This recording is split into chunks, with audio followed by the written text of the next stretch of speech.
Hi everyone, welcome to pen paper TNPSC. So இந்த வீடியோவில் 10th old புக்கோட unit 8 start பண்ணுறோம். ஓகேவா? ஸோ சீரா புராணமில் என்ன தேவையோ அதை மட்டும் படிச்சுக்கிட்டால் போதுமானது. முன்கதை சுருக்கம் லைட்டாக பார்த்துக்க வேண்டியது தான். ஸோ அதற்கப்புறம் நான் பாடல் வரிகளில் ஒரு 4-5 வரி மட்டும் சொல்கிறேன், அதை மட்டும் நோட் பண்ணிக்கிட்டால் போதுமானது. ஸோ அது போக சொற்பொருள் நமக்கு தேவை, இலக்கண குறிப்பு, பிரித்தறிதல், அவ்வளோதான். இந்த சொற்பொருள் இலக்கண குறிப்பு பிரித்தறிதலுக்காக தான் இந்த பாடம் முழுமையாக நம்ம படிக்கிறோம். மற்றபடி இதில் பெருசாக கண்டென்ட் ஒன்று நம்ம படிக்க போகிறது இல்லை. கடைசி 100 குறிப்பு ஆசிரியர் குறிப்பு நம்ம படிச்சுக்க போகிறோம், அவ்வளோதான். ஓகேவா? ஸோ என்ன கதை அப்படின்னா, ஒரு காட்டில் ஒரு புலி இருக்குது. அந்த புலி சிங்கம் தவிர்த்த மற்ற எல்லா விலங்குகளையும் அந்த வழியாக போகிற மனிதர்களுக்கும் பெருந்தொல்லை கொடுத்து வருது. அந்த புலியை பார்த்து எல்லாரும் பயப்படுறாங்க, மற்ற விலங்குகளும் பயப்படுது. இதை முகமது நபி கேட்டறிகிறாரு. முகமது நபி தெரிஞ்சுக்கிட்டு அந்த புலி இருக்கிற இடத்துக்கு போகிறாரு. அந்த புலியை இறையுறல் புரிகிறாரு. அந்த புலியை பார்த்து இறையுறல் புரிகிறாரு. அப்போ அந்த புலி முகமது நபியை வணங்கி அவர் சொன்ன மாதிரியே வேறு ஒரு காட்டுக்கு போயிடுது. இவ்வளோதான். ஓகேவா? ஸோ படர்ந்த தெண்டிரை, இந்த வார்த்தையை ஞாபகம் வச்சுக்கோங்க. மதிநடி தொழுதரை குவனால் அப்படிங்கிற இந்த வார்த்தையை ஞாபகம் வச்சுக்கோங்க. இந்த மதின்னு வருதுல, மதின் அடி, அந்த வார்த்தையை மட்டும் ஞாபகம் வச்சுக்கோங்க. மதின் அடி அப்படின்னா முகமது, அதாவது முகமது நபி முகமதுவின் திருவடி அப்படின்னு, அதான் மதின் அடி. அப்போ முகமது நபிவினுடைய திருவடி அப்படிங்கிற மீனிங். ஓகேவா? ஸோ இந்த வார்த்தையை மட்டும் நம்ம ஞாபகம் வச்சுக்கணும். ஸோ சொற்பொருள் போயிடலாம். தெண்டிரை. ஸோ இந்த தெண்டிரை பிரித்து எழுதுக ரொம்ப முக்கியம். தென்மை கூட்டல் திரைன்னு வரணும். ஓகேவா? ஸோ அதை நல்லா வச்சுக்கணும். பின்னாடி திண்டிரல் அப்படின்னு ஒன்று படிப்போம். திண்மை கூட்டல் திரள் அப்படின்னு வரும். ஓகேவா? அங்கேயும் டி அப்படிங்கிறது தீயாக மாறும். ஓகேவா? ஸோ இதை கொஞ்சம் கவனமாக வச்சுக்கணும். இப்போ தென்மை கூட்டல் திரை அப்படிங்கிறது அந்த தெண்டிரை. அப்போ தெண்டிரை அப்படின்னா என்ன அப்படின்னா தெளிந்த அலைகள்னு அர்த்தம். அப்போ திரை அப்படிங்கிற என்ன மீனிங்கில் வருது? அலைகள் அப்படிங்கிற மீன். கடல் அலை அப்படி இருக்குல்ல, ஸோ அந்த அலை அப்படிங்கிறது. ஸோ ஆக்சுவலாக இங்கே 6 அப்படிங்கிற இடத்துல பேஸ் பண்ணி கொடுத்துருப்பாங்க. அந்த வரியை படிச்சிங்கன்னா புரியும். ஸோ அப்போ அந்த அலையை இது காமிக்குது. ஸோ காடு எல்லாத்துக்கும் தெரியும். தட கரி, நான் தட அப்படின்னு சொல்கிறது உரிச்சொற்றோடன்னு சொல்லியிருக்கேன்னா, தட அப்படிங்கிற அந்த வார்த்தை உரிச்சொற்றோட, அது ஒரு உரிச்சொலுக்குரிய ஒரு வார்த்தை. இப்போ கரி அப்படின்னா யானை அப்படிங்கிற மீன். கரிகால் வளவன் அப்படின்னு வருதுல, கரிகான் பெருவளத்தான். நம்ம சோழர்களை படிக்கிறப்ப அந்த இதெல்லாம் படிக்கலாம்ல. ஸோ அதுதான் இங்கே. அப்போ தட கரி, அப்போ கரி அப்படிங்கிறது யானை அப்படிங்கிற அந்த பொருளில் வரும். ஸோ அந்த கரி பரி அப்படிங்கிறதெல்லாம் ஞாபகம் வச்சுக்கணும். ஓகேவா? ஸோ இந்த விலங்குகளை குறிக்கிற சொற்கள்லாம் ஞாபகம் வச்சுக்கணும். அப்போ தட அப்படின்னா பெரிய அப்படிங்கிற மீனிங், அதான் உரிச்சொற்றொடர். ஓகேவா? ஸோ சொற்பொருள் இலக்கண குறிப்பு சேர்ந்த மாதிரிக்கே படித்தாச்சு. ஸோ அடுத்து திரள் அப்படின்னா கூட்டம், இது எல்லாத்துக்கும் தெரிஞ்சது தான். அரைகுவன் அப்படின்னா சொல்லுவான் அப்படின்னு அர்த்தம். அரைகுவன் அப்படின்னா சொல்லுவான். எந்த ரா வருது அப்படிங்கிறத நோட் பண்ணிக்கோங்க. ஓகேவா? ஸோ படர்ந்த தெண்டிரை, பின்னாடி ஒரு பெயர் வருதா, அதனால அது எச்சம், பெயரச்சம். ஓகேவா?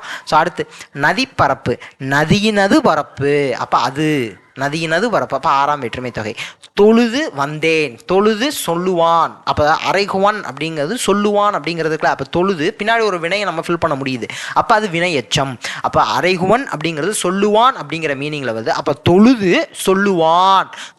சொல்லுவான் அப்படின்னு பின்னாடி ஒரு வினை வருது, வினை எச்சம். ஓகேவா? தடக்கரி பார்த்தாச்சு. ஸோ தென்மை கூட்டல் திரை தெண்டிரை, பெருக்கு கூட்டல் எடுத்து பெருக்கெடுத்து, பெருக்கு கூட்டல் எடுத்து பெருக்கெடுத்து. ஸோ ஓகே தானே?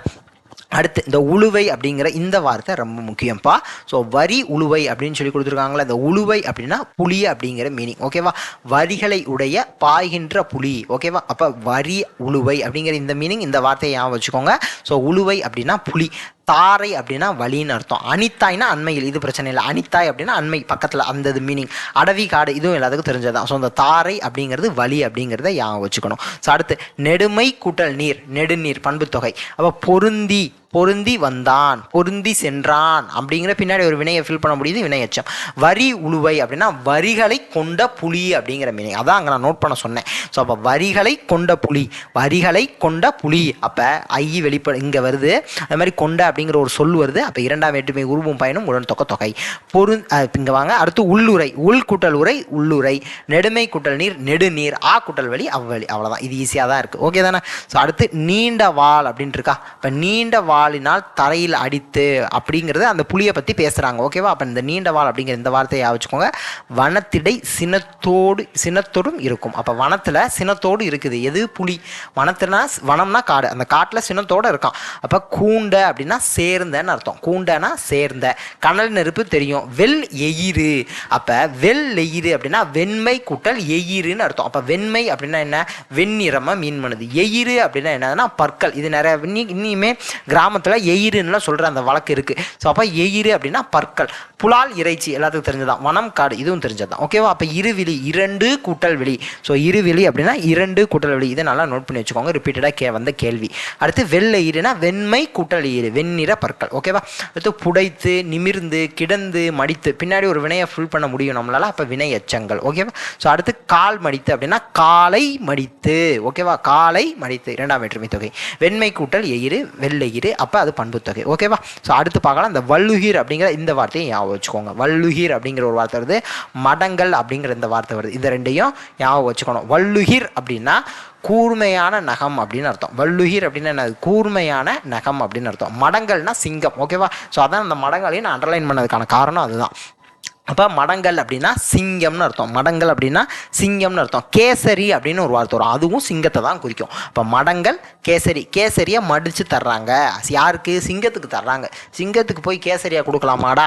அப்போ கேசரியை என்ன செய்கிறாங்க? மடித்து தர்றாங்கப்பா. கேசரி என்ன செய்கிறாங்க? மடித்து தர்றாங்க, சிங்கத்துக்கு தர்றாங்க. அடுத்து நினம் அப்படின்னா கொழுப்பு அப்படின்னு அர்த்தம். நினம் அப்படின்னா கொழுப்பு அப்படின்னு அர்த்தம். அடுத்து இது கொழுப்பு அப்படிங்கிற மீனிங் என்னன்னா இறைச்சி. கரெக்ட் தானே? கொழுப்பு இறைச்சி. ஓகேவா? அடுத்து மத கரி.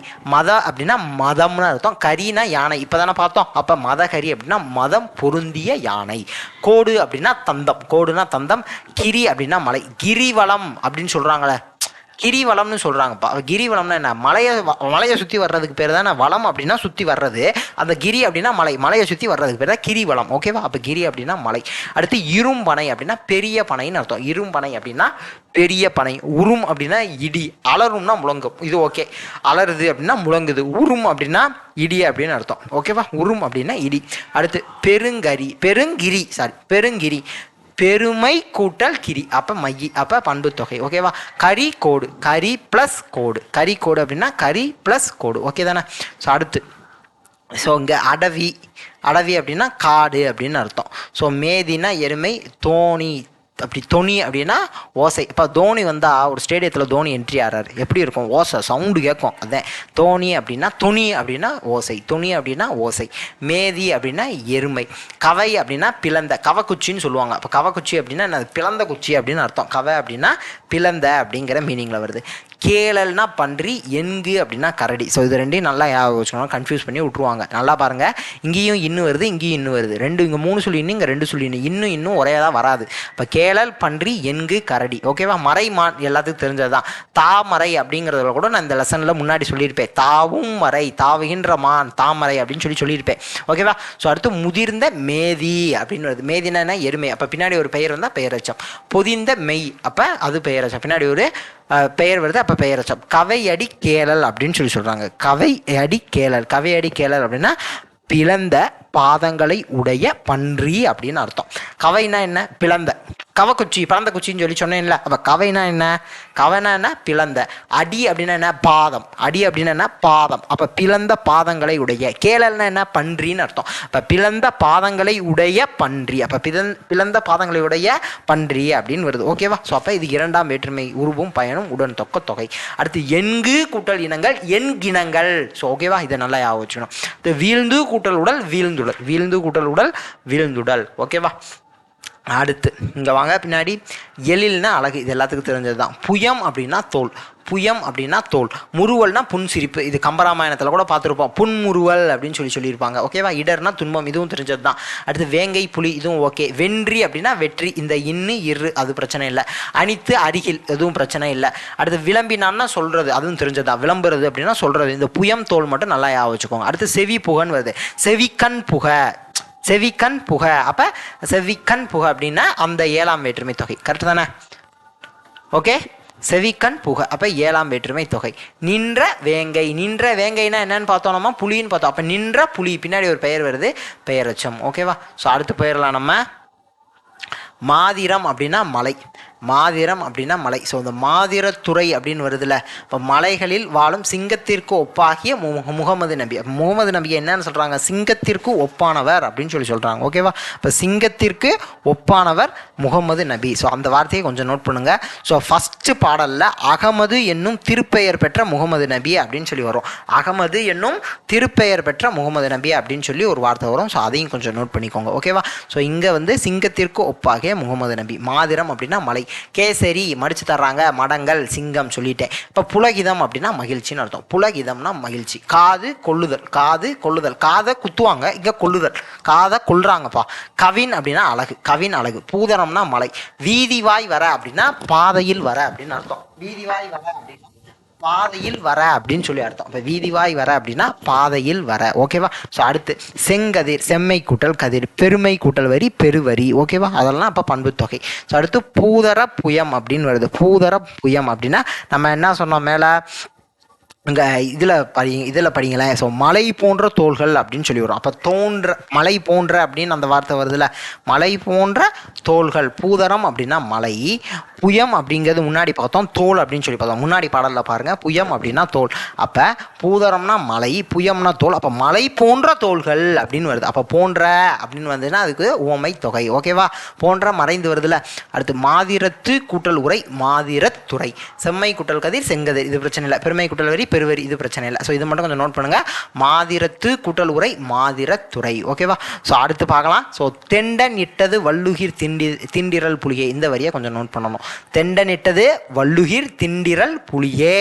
அப்போ இங்கே பாருங்க, வள்ளுகிர் அப்படின்னா என்ன? கூர்மையான நகம். வள்ளுகிர் அப்படின்னா கூர்மையான நகம், ஏற்கனவே நம்ம பார்த்தது தான். ஸோ அடுத்து பெருஞ்சிரம் அப்படின்னா தலைன்னு அர்த்தம். சிரம்னா தலை. ஸோ பஸ்லலாம் எழுதி போட்டிருப்பாங்க, சிரத்தை வந்து வெளியே நீட்டாதீங்கப்பா அப்படின்னு சொல்லி. இப்போ சிரம் அப்படின்னா தலை அப்படிங்கிற மீனிங். ஸோ ஆக்சுவலாக கரம் சிரம் புறம் நீட்டாதீர் அப்படின்னு சொல்லுவாங்க. அப்போ கரம் சிரம் அப்படின்னா, கரம்னா கை, சிரம் அப்படின்னா தலை, புறம் நீட்டாதீர் அப்படின்னா வெளியே நீட்டாதீங்கடா அப்படின்னு சொல்லி சொல்கிறாங்க. அப்போ பஸ்ஸில் இதெல்லாம் நோட் பண்ணியிருந்தீங்க அப்படின்னா கண்டிப்பாக இதெல்லாம் ஈஸியாக புரியும். அப்போ பெரு அப்படின்னா என்னது? பெருமை குடல் சிரம். இப்போ பெருமை பெரு அப்படின்னா பெரியங்கிற மீனிங்கில் வருது. இப்போ சிரம்னா தலை, பெரிய தலை.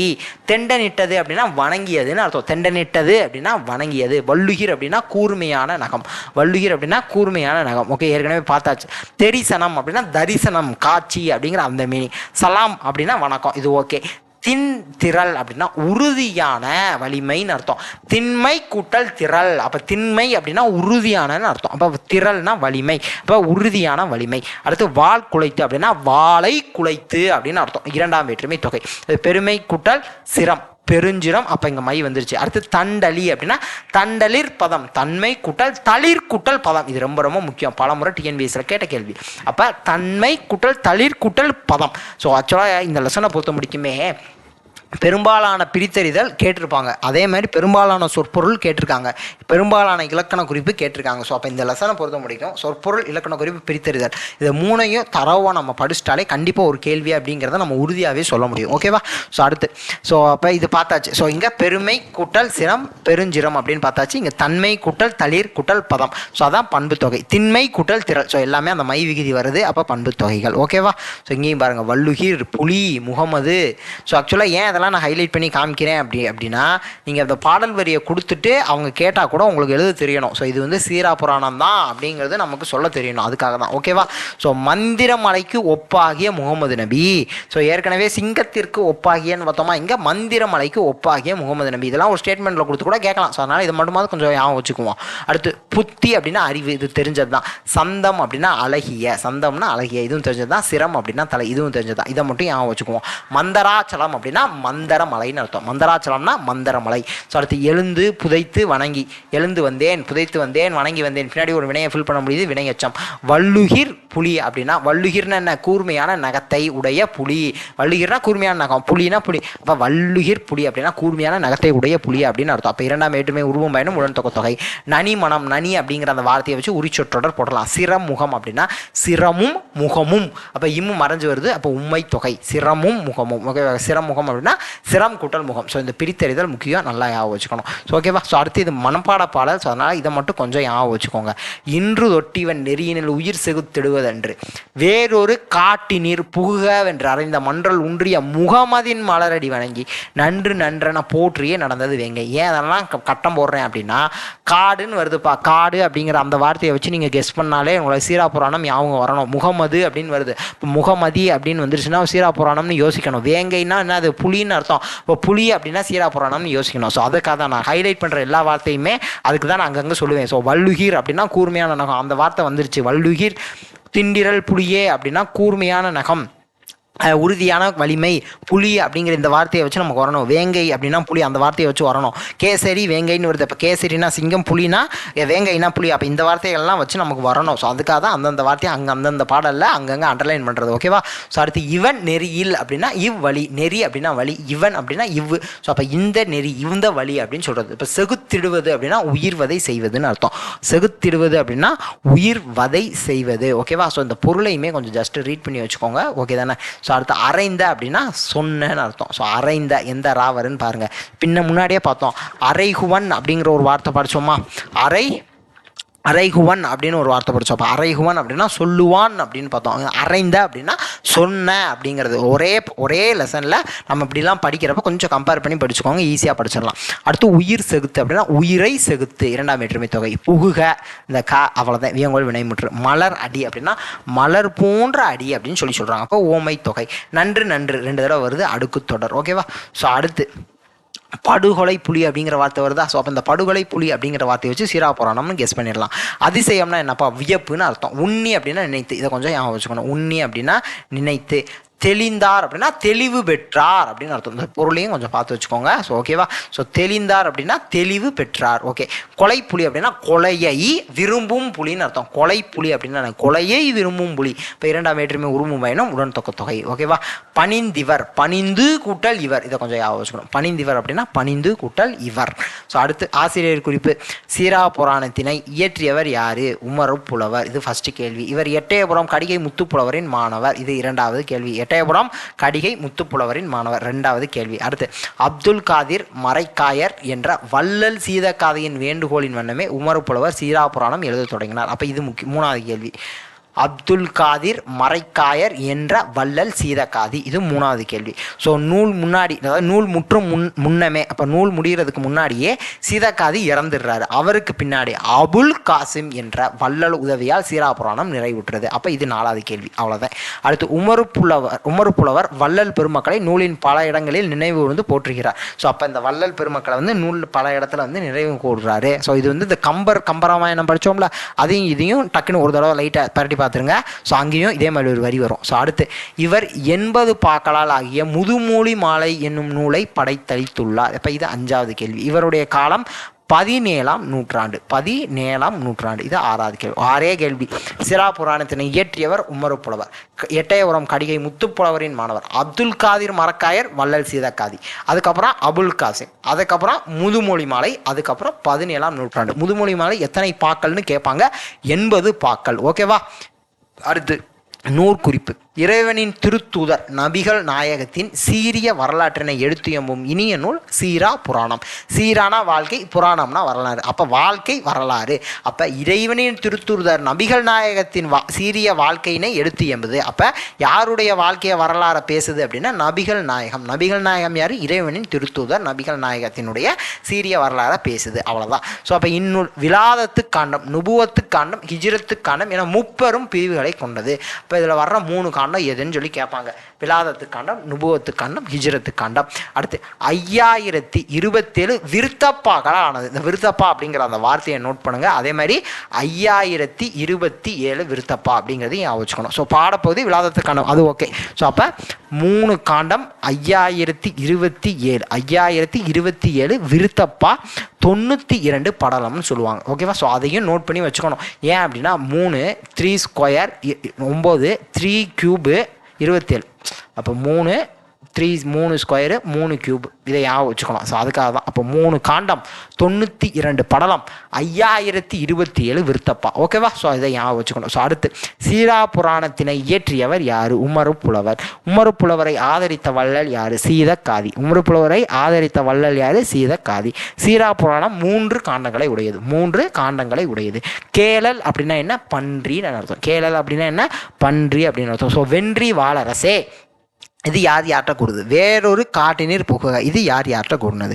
ஸோ இது ஃபஸ்ட்டு இந்த வென்றி வாழரசே அப்படின்னு இருக்குல்ல. ஸோ இது புலியை பற்றி கூறியவன் முகமது நபியிடம் கூறியது. புலியை பற்றி கூறியவன் முகமது நபியிடம் கூறியது. இதை ஞாபகம் வச்சுக்கணும். அடுத்து வேறொரு காட்டினீர் புகுக, முகமது நபி புலியிடம் கூறியது. முகமது நபி புலியிடம் கூறியது. ஓகேவா? ஸோ அதுக்கப்புறம் இந்த ஓமையை பொருளுடன் பொருத்தி எழுதுக. எழிலிரு புயமும் குன்று போலுற வீங்கின அப்படின்னா அழகிய இரு தோள்களும் குன்று போல் வீங்கின அப்படிங்கிற மீனிங்கில் வருது.